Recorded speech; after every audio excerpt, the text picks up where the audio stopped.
상클 라이프, 목요일 아침엔 극장 개봉작부터 OTT 시리즈까지 다양한 영화 이야기 나눠봅니다. 네, 오늘도 영화 속 세상으로 우리를 안내해줄 베테랑 영화 저널리스트 더스크린의 박혜은 편집장과 함께합니다. 안녕하세요. 안녕하세요. 안녕하세요. 아, 네. 반갑습니다. 바로 본론으로 들어가겠습니다. 이 첫 번째 작품은 극장이 아니라 OTT에서 만나볼 수 있는 작품을 준비하셨다고 했는데 네. 어떤 건가요? 맞습니다. 수능이 끝나고 나서 극장으로 가는 수험생들도 있겠지만 이 수능 특수 이후에 젊은 관객들을 정말 안방 극장으로 모시기 위해서 OTT 경쟁이 굉장히 치열한데요. 예. 오늘 소개해드릴 작품은 학교를 배경으로 한 약한 영웅 클래스 1이라는 OTT 시리즈입니다. 아, 약한 영웅 클래스 1. 지금 화면 나가네요. 네.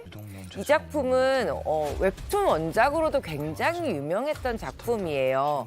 정말 상위 1% 성적만 좋은 줄 알았던 모범생이 이 정말 정글 같은 교실에서 자신 내부에 자신의 지식들을 바탕으로 해서 정말 이 어두운 세계를 하나씩 평정해 나간다는 일종의 K-고교 액션물이다. 이렇게 오. 말씀드릴 수 있을 것 같습니다. 그러다 보니 우리 지금 시대의 젊은 배우들의 아주 매력적인 얼굴들 만나보실 수 있는데요. 예. 이 아이돌 출신의 박지훈 배우부터 시작해서 홍경 배우나 다양한 배우들이 우리나라 앞으로의 남자 배우들의 연기 어떻겠구나라고 예상하게 만드는 그런 작품이고요. 그리고 이 작품의 가장 중요한 점 중에 하나는 우리가 일반적으로 알고 있는 학교 내의 액션물, 성장물인 동시에 우리 사회의 학교 안에서 벌어지는 굉장히 큰 사회 문제들도 네. 잘 녹여 담고 있다라는 것, 그 점이 굉장히 큰 장점입니다. 그러니까 뭐 사실 학교를 배경으로 한 작품들은 여럿 있었죠. 뭐 작년에 화제가 됐던 지금 우리 학교는 지우학도 있었고 학교가 참 작품 배경으로 꾸준히 많이 등장하는 소재인데 과거 사랑받았던 좀 학교 시리즈도 생각이 좀 들거든요. 네. 어떨까요? 다를까요? 이 과거에는 학교 안에서 벌어지는 이야기들은 뭐 약간의 첫사랑, 우정 이렇게 좀 조금은 부드럽고 다정한 이야기들이 약간 파스텔 톤 있었다면 생각나고요. 예. 있었다면 요새는 학교라는 공간을 배경으로 오히려 우리 사회의 여러 가지 작은 문제들이 어떻게 커지는지에 대한 이야기를 하는 것 같아요. 조금은 폭력적인 소재를 다루고 있지만 이 약육강식의 세상 속에서 우리 아이들이 어떤 고통 속에 살아가고 있는지를 약간 대리 체험하게 하는 그런 작품들이 좀 늘어나고 있는 것 같고요. 이 작품의 원작 웹툰은 조금 더 액션에 치중해서 작고 약한 주인공이 어떻게 강한 상대들이 이기는지를 보여주는 쾌감이 있다면 이 작품은 그보다는 좀 더 관계에 대해서 그 아이들의 성장에 대해서 이야기하는 작품이기 때문에 성장 드라마라는 측면에서 저는 굉장히 흥미롭게 봤습니다. 네, 웹툰 원작도 좀 언급을 해주셨지만 많이 다른가요? 네, 저는 완전히 다르다고 오, 말씀드릴 그래요? 수 있을 것 같아요. 웹툰에서 거의 뼈대를 가지고 왔고요. 그리고 이 세 명의 소년이 성장하고 친구가 되는 과정은 완전히 새로운 이야기로 만들었다고 보시면 돼요. 지금 그러나- 캐릭터가 나가고 있습니다. 네, 그러나 딱 보셔도 이렇게 만화를 찍고 나온 것 같은 배우들의 비주얼 싱크로율은 굉장히 높은 작품입니다. 네. 예, 특히 지금까지는 굉장히 사랑스럽고 매력적인 얼굴을 보였던 우리 박지훈 배우 같은 경우가 이 드라마 안에서는 굉장히 살벌하고 섬뜩한 서늘한 얼굴을 보여주는데 저는 굉장히 매력적이었어요. 이미지 변신도 하면 또 매력 포인트네요.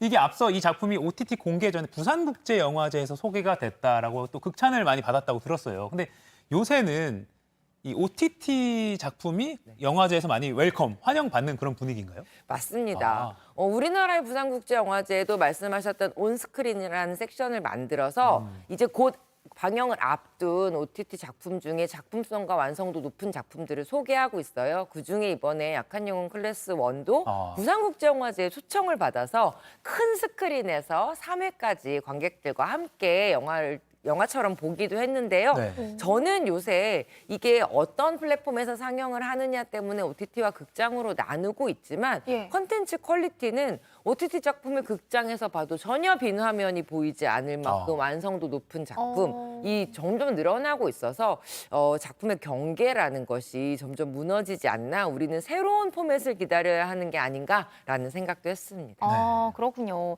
뭐 청소년의 이야기를 다루고 있지만 결국엔 우리 어른들도 생각해봐야 될 점을 잘 짚어주는 영화, 아니, 그 작품이기 때문에 네. 근데 또 많은 분들이 세대를 넘나들면서 시청할 수 있을 것 같아요. 저는 어른들이 좀 꼭 보셨으면 좋겠다는 생각도 해요. 왜 이 아이들이 이런 사회를 만들었는가? 어른들의 사회를 보고 만든 게 아닌가 싶어요. 네, 좋습니다. 그리고 또 이번 주에 개봉하는 영화 중에 청소년들의 이야기를 다룬 게 또 있죠. 예, 맞습니다. 이번 작품은 해외 작품이에요. 아마겟돈 타임이라는 작품이고요. 제임스 그레이 감독의 작품이고 올해 칸국제 영화제에도 초청받아서 굉장히 화제가 됐던 작품입니다.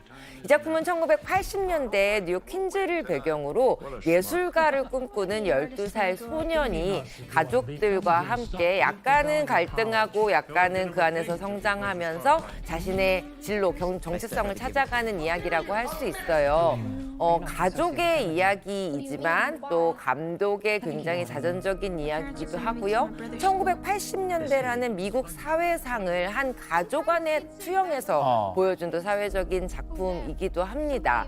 아마겟돈이라고 얘기하면 다 우주 행성 폭발시키는 그 영화인 줄 알았어요. 그 SF 영화 네네. 굉장히 상업적인 영화를 떠올리실 텐데 이 작품도 아마겟돈이라는 의미는 맞는 것 같아요. 한 세계가 폭발하고 터져나가는 어떤 그 고통의 시간, 그것을 성장통과 비유하고 있는 작품이라고 말씀드릴 수도 있어요. 예. 네. 지금 이렇게 화면을 보는데 익숙한 배우들이 많이 보이거든요. 네. 캐스팅이 엄청난 것 같아요. 엄청납니다. 이 작품에서 아마 아카데미 트로피 이렇게 모아놓으면 쌓일 것 같은 느낌이긴 한데 안소니 홉킨스, 앤 해서웨이가 또 주인공을 맡았어요. 이 안소니 홉킨스 배우 같은 경우는 이 작품에서 12살 소년 폴의 모든 세계를 이해해주는 단 하나의 정말 그 버팀목 같은 할아버지를 연기했고요. 앤 해서웨이는 이 소년의 어머니를 연기를 했습니다. 잠시 말씀드렸지만 이 12살 소년이 바로 제임스 그레이 감독의 유년 시절 자전적인 이야기를 담고 있기 때문에 이 가족들의 모습들도 자신의 실제 할아버지와 부모님의 모습에서 따왔어요. 그만큼 배우들과 감독이 굉장히 내밀하고 사적인 이야기를 많이 나누면서 만든 작품이라고 합니다. 영화 미나리도 이민자 출신 감독의 그 어린 시절을 투영한 작품이잖아요. 이것도 그러니까 감독의 그 폴이라는 그 소년이 바로 감독의 어린 시절이다. 제임스 그레이 감독이다라고 말씀드릴 수 있죠.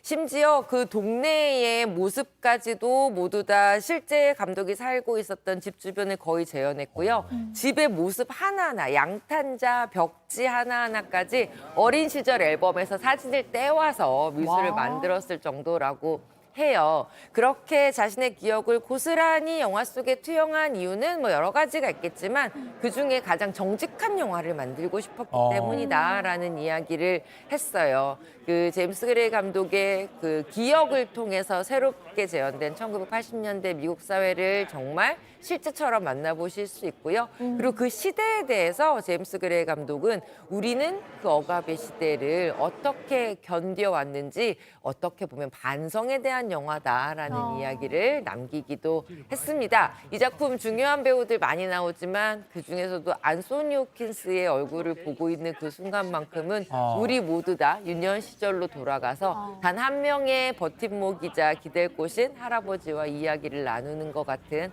따뜻한 마음 느끼실 수 있을 거예요. 네, 알겠습니다. 마지막으로 이번 주 개봉하는 한국 영화도 또 소개해 주세요. 네, 이 작품 단연 화제입니다. 네. 바로 안태진 감독의 올빼미라는 작품이고요. 유준열 배우와 유해진 배우가 세 번째 호흡을 맞춘 작품이에요. 네. 작품은 인조시대를 배경으로 하고요. 소현세자의 죽음과 둘러싼 비밀에 대한 이야기를 하는데 그 소현세자의 죽음을 목격한 유일한 사람이 바로 맹인 침술사라는 이야기를 담고 있는 작품입니다. 아니, 유해진 배우가 드디어 왕으로 이제 출연을 했네요. 항상 왕이 좀, 됐어요? 네, 이게 뭐 비서 역할이나 이런 게 많았는데 네. 이 영화 스쳐봤는데도 출연진이 상당합니다. 예, 유해진 배우, 유준열 배우가 출연을 했고요. 네. 유준열 배우는 이 주맹증이라고 해서 낮에는 눈이 보이지 않지만 밤에는 어렴풋이 세상을 볼 수 있는 이 천재 침술가 역할을 연기했고 유해진 배우는 아주 비정한 왕을 연기하는데 왜 왕역을 이제 맡았나 싶을 정도로 찰떡입니다. 우와, 야맹증은 좀 익숙한데 주맹증은 되게 생소해서 더 네. 재밌는 것 같아요. 네. 마지막으로 이 영화를 OTT가 아니라 극장에서 꼭 봐야 된다라고 설명하셨다고 했는데 네. 왜 그런가요? 주인공이 주맹증, 그러니까 밤에만 눈이 보이는 사람이고 스릴러 장르다 보니 밤 씬이 되게 많아요. 그런데 그 어두운 어렴풋한 속에서도 많은 미장센들, 기생충을 만든 이하진 감독의 미장센과 이야기들이 담겨 있어서 극장의 환경 안에서 이 어둠의 이야기, 어둠의 의심에 대한 이야기를 꼭 즐겨주셨으면 좋겠습니다. 이 영화 이렇게 뭐 요즘에는 OTT에 워낙 많은 작품들이 있다 보니까 집에서 이렇게 즐기는 분들 많은데 말씀해주신 것처럼 영화관에 가서 보면 좋을 것 같아요. 근데 특히 그 소리에 네. 대한 것도 왜냐면 주인공이 눈보다는 다른 감각에 의지해서 세상을 경험하기 때문에 그 주인공이 아주 예민한 시각과 촉각 이런 다양한 감각들을 영화적으로 표현해냈어요. 그렇다 보니 사운드라든지 굉장히 깊이 있는 화면이라든지 이런 부분들은 시스템이 잘 갖춰진 극장에서 보셔야 저 스릴러의 재미, 묘미를 그야말로 만끽하실 수 있을 것 같습니다. 네, 알겠습니다. 혹시 이렇게 영화관에 직접 가서 봐야 될 만한 추천작이 또 있을까요? 이번 주에요? 이번 주 추천작 같은 경우는 사실 이 두 작품 저는 극장에서 일단 꼭 챙겨보셨으면 좋겠다고 말씀드리고 싶어요. 네. 두 작품이 결이 다른 만큼 영화 좋아하는 다른 취향을 가진 관객분들과 함께 동행하셔도 좋겠습니다. 네. 알겠습니다. 오늘 영화 이야기 여기까지 듣겠습니다. 주말에 꼭 한번 보시면 좋겠네요. 네, 지금까지 박혜연 편집장과 함께했습니다. 다음 주 목요일에도 재밌는 영화 이야기로 다시 뵐게요. 고맙습니다. 고맙습니다.